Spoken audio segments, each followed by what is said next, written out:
Paano kung may pag-ibig housing loan ka pero dumating sa point na hirap kang magbayad? May naririnig kang moratorium pero ano ba talaga ang ibig sabihin nun? Automatic ba pwede kang tumigil sa hulog? Ang moratorium sa simpleng salita ay temporary suspension o pagpapaliban ng certain loan payments kapag qualified ka sa isang applicable pag-ibig program.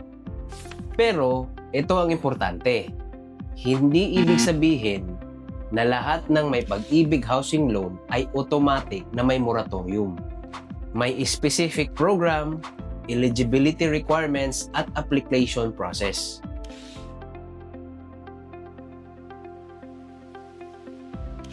Halimbawa, may mga moratorium programs na inilabas para sa borrowers na naapektuhan ng calamities. Pero ang coverage, requirements, at haba ng moratorium ay nakadepende sa specific program. At isa pa, ang moratorium ay hindi nangangahulugan na kinansela na ang housing loan.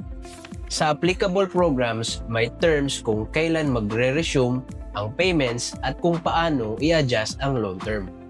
Kaya kung nahihirapan kang magbayad ng pag-ibig housing loan, huwag basta tumigil sa hulog dahil lang may narinig kang moratorium.